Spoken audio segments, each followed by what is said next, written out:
أعوذ بالله من الشيطان الرجيم. بسم الله الرحمن الرحيم.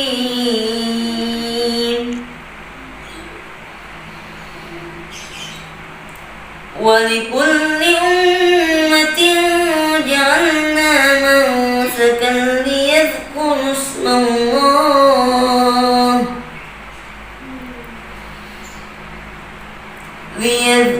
اسم الله على ما رزقهم من بهيمة الأنعام.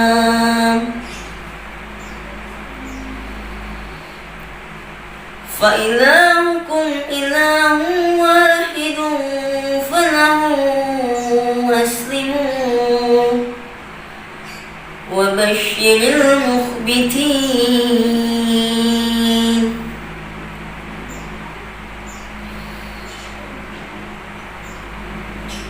الذين إذا ذكر الله وجلت قلوبهم والصابرين على ما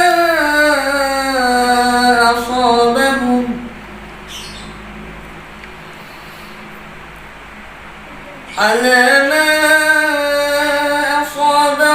والمقيم الصلاة ومما رزقناهم ينفقون.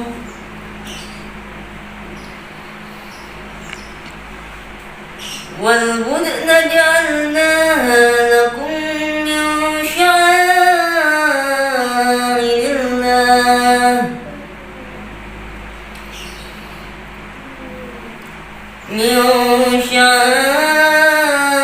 الله لكم فيها خير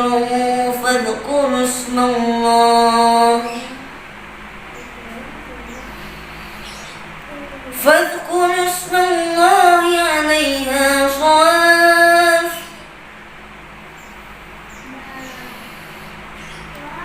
فإذا وجبت جنوبها فكلوا منها وأطعموا القانع والمؤتر. كذلك سخرناها لكم لعلكم تشكرون.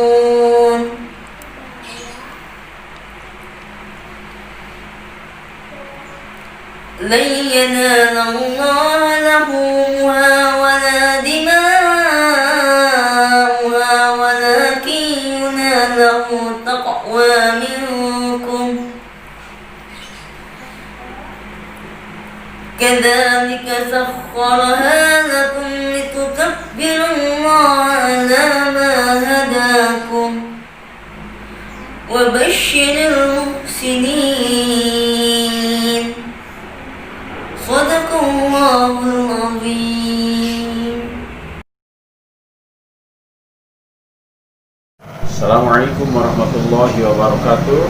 Bismillah, walhamdulillah, wa la ilaha illallah, wallahu akbar. La hawla wa la quwwata illa billahil aliyyil azim.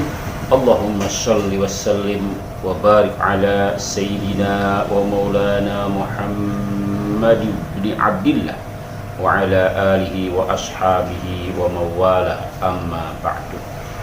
Para pecinta ilmu dimanapun berada, kita memasuki bulan Zulhijjah, di mana di dalamnya ada satu hari yang disebut dengan Idul Adha.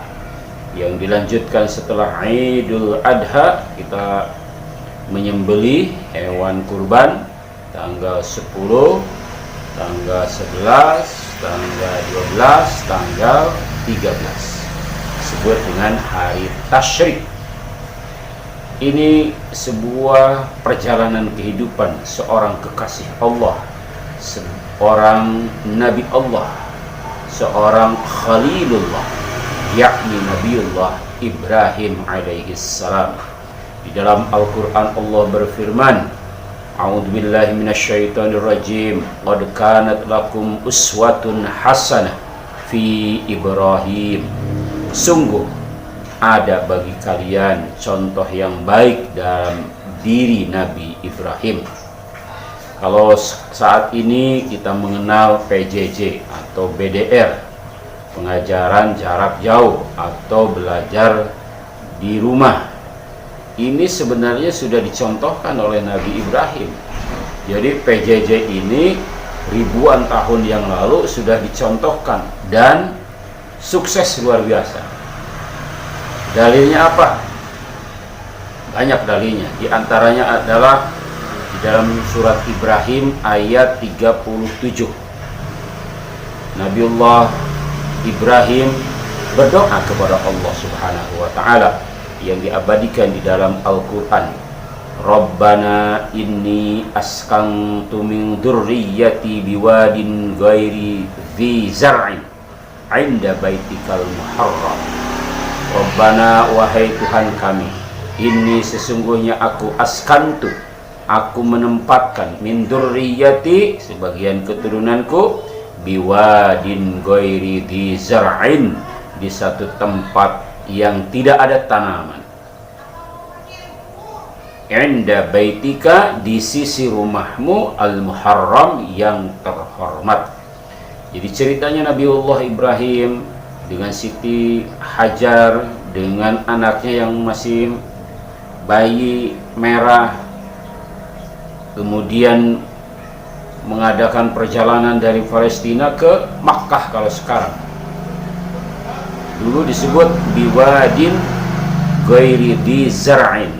Jadi Makkah atau sekitar Masjidil Haram itu dulu tidak ada air, tidak ada pohon-pohonan, jadi gersang luar biasa. Nah, Nabiullah Ibrahim dibawa keluarganya ke situ. Kemudian setelah sampai kepada inda baitikal muharram, di sisi rumahmu yang terhormat, disimpan, dan beliau pergi begitu saja. Kemudian Siti Hajar bertanya kepada Ibrahim, wahai Ibrahim, apakah engkau meninggalkan kami di sini? Beliau tidak menjawab. Wahai Ibrahim, apakah engkau meninggalkan kami di sini? Beliau pun tidak menoleh dan tidak menjawab.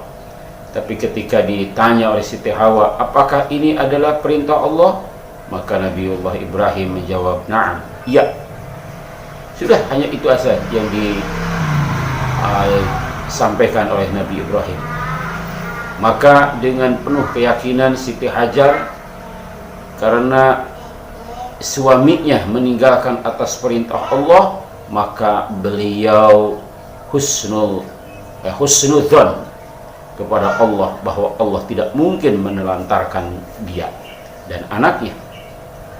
Kemudian Nabiullah Ibrahim pergi, dan setelah tidak bisa terlihat oleh istrinya, kemudian beliau masuk ke balik gunung, dan beliau berdoa doa yang tadi itu, Rabbana inni askantu min dzurriyyati biwadin ghairi dzi zar'in 'inda baitikal muharram.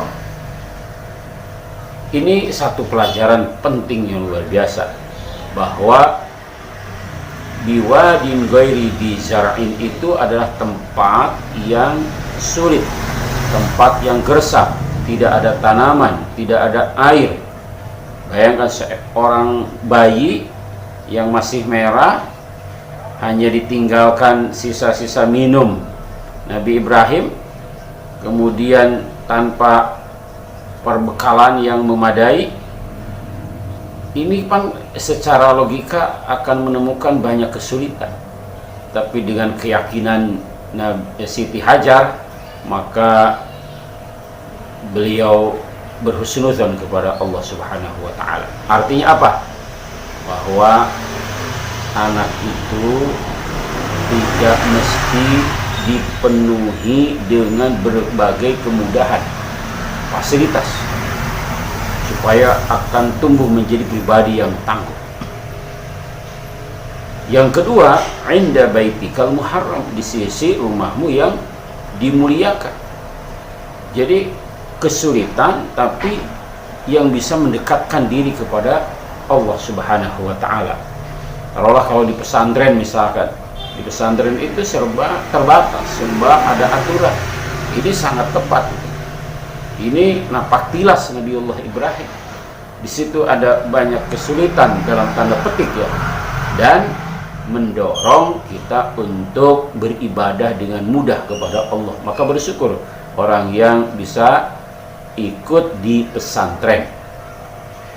Jadi ini lama beliau balik lagi ke Palestina, dan bukan sebulan 2 bulan, kita baru beberapa bulan ya melakukan PJJ ini, pengajaran jarak jauh. Tapi Nabiullah Ibrahim itu sampai 13 tahun. 13 tahun. Dari mana kita mengetahui 13 tahun? Allah berfirman dalam surat As-Saffat ayat 102, falamma balago ma'ahus sa'ya, maka tatkala balago sampai usia anak ini, yaitu Nabi Ismail, ma'ahu bersamanya, as-sa'ya bisa berusaha. Jadi sampai kepada anaknya bisa berusaha. Nah, baru kembali lagi ke Makkah. Dan as-sa'ya ini menurut para ahli tafsir usianya adalah 13 tahun. Jadi Ismail itu usianya 13 tahun. Selama 13 tahun Nabiullah Ibrahim melakukan pengajaran jarak jauh dan sukses luar biasa.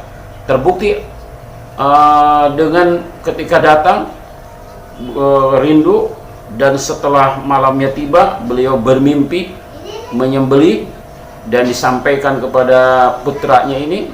Apa jawabnya putranya? Qala ya abati, wahai bapakku, if'al ma tu'mar, lakukanlah apa yang engkau diperintahkan, satajiduni insyaallahu minassabirin, insyaallah engkau akan mendapatkanku termasuk orang-orang yang sabar. Ini ciri orang yang soleh, anak yang soleh. Dan ini indikator atau output, atau kalau sekarang bahasa sekolahnya SKL, jadi standar kompetensi lulusan. Jadi Nabiullah Ismail itu lulus dengan tes-tesnya. Bayangkan, udah lama gak ketemu, pas datang mau disembelih, tapi jawabannya luar biasa. Lakukanlah ayah kalau memang itu diperintahkan.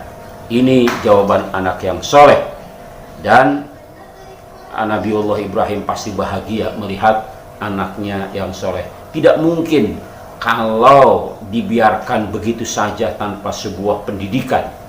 Dan ini indikator bahwa Nabiullah Ibrahim berhasil melakukan pengajaran jarak jauh. Melalui apa? Tentunya banyak kalau kita mau kaji. Di antaranya apa? Melalui doa. Karena doa itu luar biasa. Ad-du'a'u silahul mu'minin.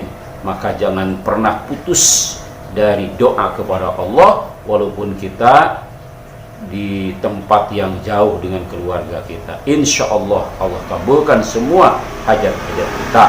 Terima kasih. Assalamualaikum warahmatullahi wabarakatuh.